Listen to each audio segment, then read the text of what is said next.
This is the machine gun 7.62 millimeter M-60.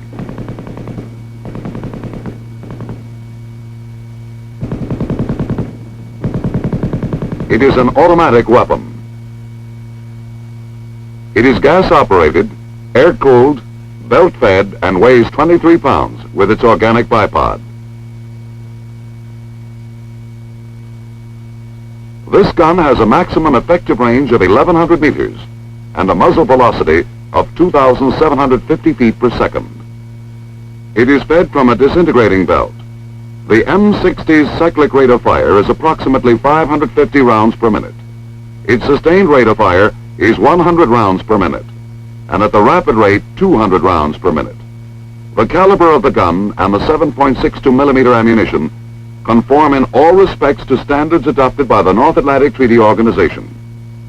The gun fires 3 types of ammunition: ball, tracer, and armor-piercing. It is linked for field use in a ratio of 4 ball, 1 tracer. The gun is normally fired from a bipod, as here, or a tripod mount. But it can be fired from the hip, on the move, and in close quarters. The bipod provided for the machine gun M-60 is held in place by the flash suppressor. The bipod legs are unfolded by pulling them rearward and lowering them. They automatically lock.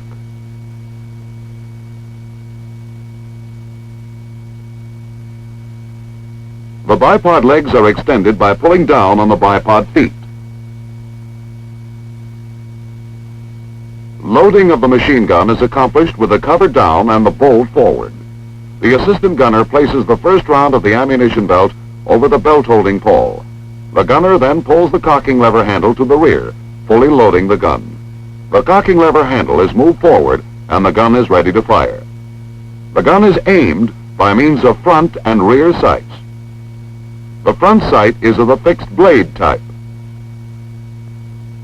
The rear sight is of the folding leaf type and is capable of quick adjustment. Range settings are made by moving the rear sight slide up or down. Windage adjustments when zeroing are made by turning the traverse knob at the lower left-hand side of the rear sight. When the gun is zeroed, you are ready to fire. Put the safety on fire. Aim and pull the trigger. The gun will continue firing as long as the trigger is held back or until the ammunition belt is exhausted. The M-60 is fully automatic. Short bursts can be fired if the trigger is released after each burst.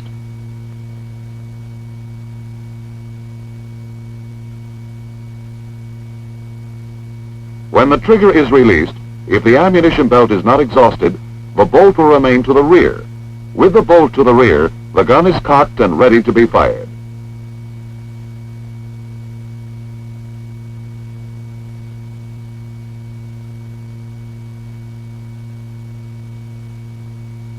To unload the gun, the gunner opens the feed cover and the assistant gunner removes the belt from the feedway. Close the feed cover and let the bolt move forward by pulling the trigger. If all of the ammunition has been fired, the bolt will be forward. The chamber will be empty.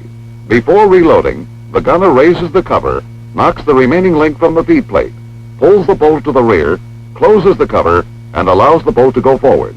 He then reloads.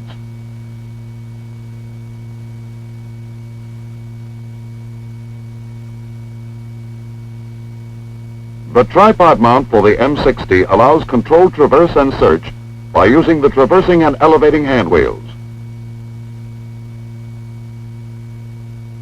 Each gun has a spare barrel group.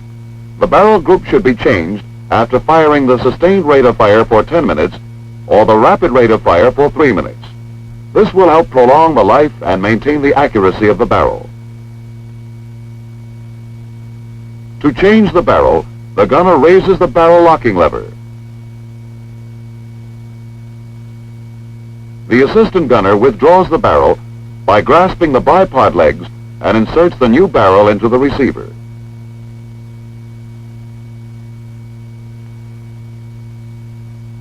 Now the gunner lowers the barrel locking lever. The barrel change is completed. Barrels are changed in a matter of seconds. Frequent changes avoid overheating of the barrel and increase the effective sustained fire capability of the gun. Saving your barrel may save your life.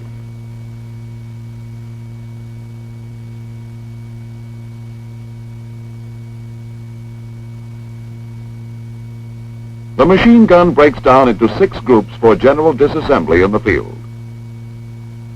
Number 1, the buttstock group. Number 2, the buffer group, consisting of the buffer and the buffer locking plate. Number 3, the operating group, which includes the operating rod, the bolt, the operating rod drive spring, and the operating rod drive spring guide. Number 4, the trigger housing group, consisting of the trigger housing, the spring lock, and the front trigger housing holding pin. Number 5 is the barrel group, which includes the barrel socket, the barrel, the gas cylinder, the bipod, the flash suppressor, and the front sight. Number 6 is the receiver group, with the barrel locking lever, the rear sight, the feed cover, and the feed plate. In general, many parts of the groups have been designed to be replaced as complete assemblies. This should make repairs of individual parts by using units almost unnecessary. We shall now see how the M-60 functions. Each time a cartridge is fired, the parts of the machine gun move in a given sequence and perform definite jobs. This is known as the cycle of functioning. For instructional purposes, this cycle will be divided into 8 steps.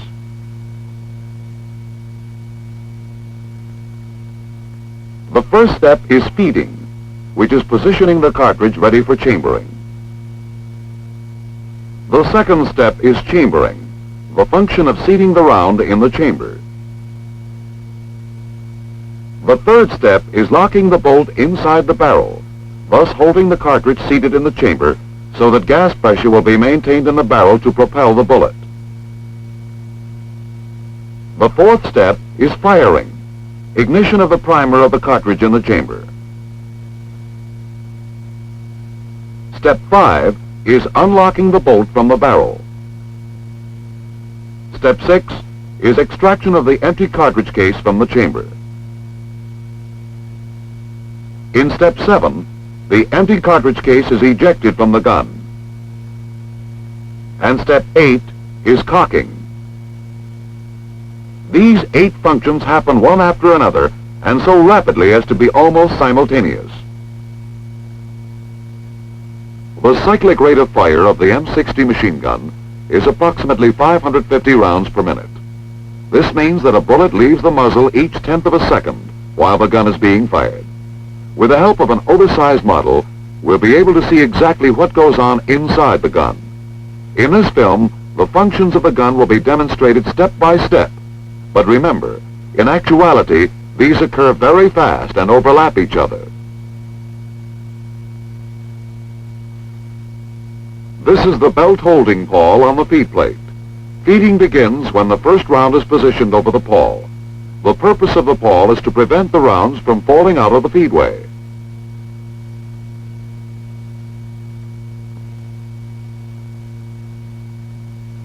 Before you see the movements of the parts in feeding, note the location of the actuating cam roller on top of the bolt. As the bolt moves, the roller moves. As the bolt is moved rearward, the actuating cam roller moving in the feed cam forces the feed cam to move to the left, and the feed cam lever and belt feed pawls to move to the right. As the feed cam lever and the feed pawls move to the right, they pull the first round with them and position it in the feed plate groove. The first round is now in front of the bolt and directly behind the chambering ramp.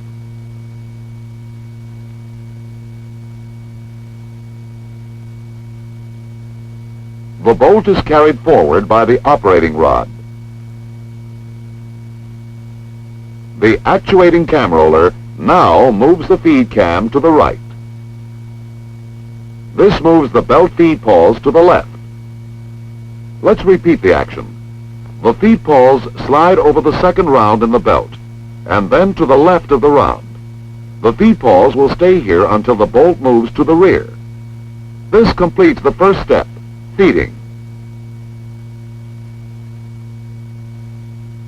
Chambering begins with a round in the feed plate groove and the bolt and operating rod to the rear. When the round is in the feed plate groove, the front cartridge guide and the rear cartridge guide place downward pressure on the round to hold it in position. These guides are under spring tension.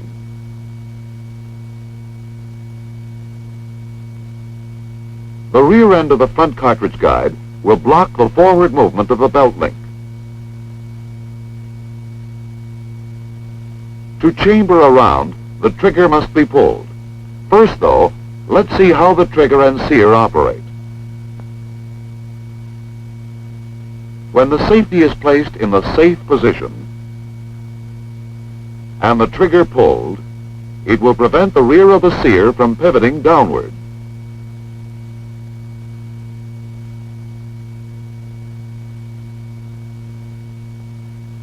With the safety in the fire position, the rear of the sear pivots downward when the trigger is pulled, releasing the operating rod and allowing the operating rod drive spring to expand. When the trigger housing group is properly attached to the gun and the trigger pulled, the sear disengages from the sear notch. The operating rod, driven by its expanding spring, starts forward.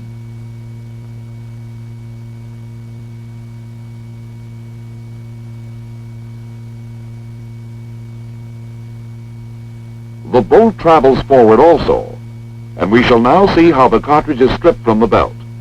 In the M-60, the round is stripped from the belt link in a single forward action by the upper locking lug striking the rim of the cartridge, moving it forward.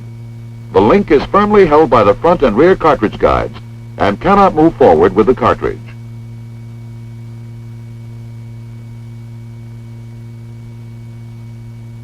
The nose of the round is guided down into the chamber by the chambering ramps. Let us repeat the action. The ramps guide the round downward toward the chamber.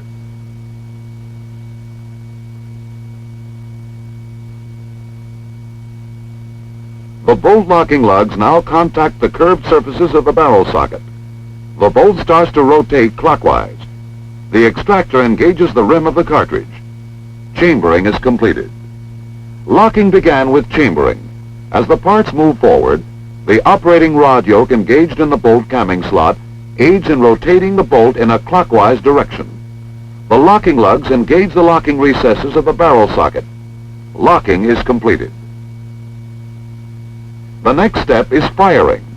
The forward movement of the operating rod carries the firing pin forward. The firing pin strikes the primer of the cartridge and ignites the round. Firing has been accomplished.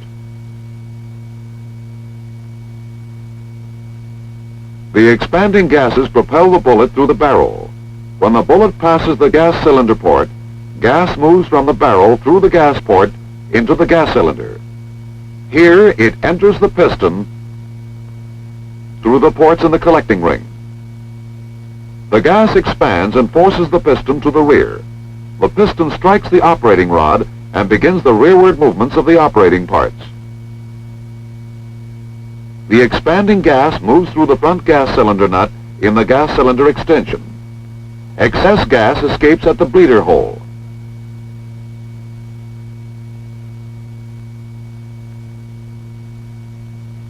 The remaining gas escapes at the gas escape ports at the rear of the cylinder.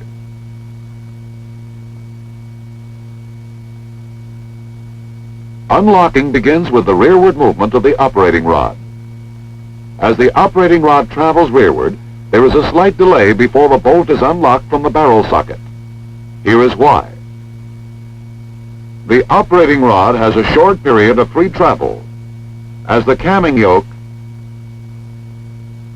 passes through the straight portion of the bolt camming slot. When the camming yoke reaches the curved portion of the bolt camming slot, it forces the bolt to rotate in a counterclockwise direction.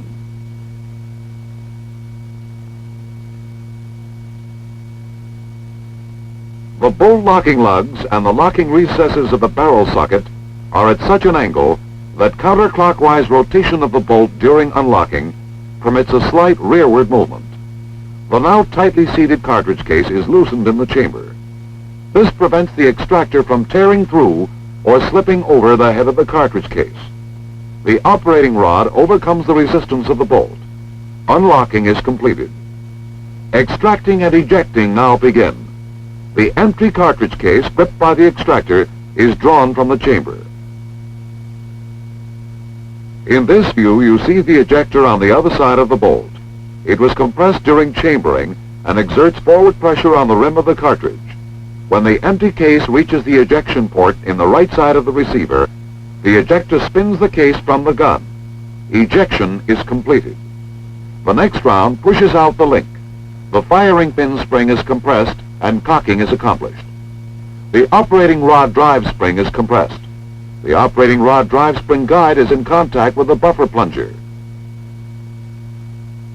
The moving operating rod compresses the spring against the head of the operating rod drive spring guide. The buffer plunger forces the buffer pads rearward against the buffer return springs. The buffer pads expand against the buffer tube body. The pads and springs absorb the rearward energy and the cycle has been completed. However, the energy stored in the compressed operating rod drive spring is prepared to carry the operating rod forward and start the entire cycle all over again. The M-60 will fire automatically as long as the trigger is held to the rear. When the trigger is released, the rear end of the sear pivots upward and engages the sear notch in the operating rod and fire ceases. The gun has been automatically cocked. The bolt has remained to the rear and is ready to begin the forward movement of the cycle. A round is ready to be chambered. The machine gun 7.62 millimeter M-60 is easy to load. It is easy to unload.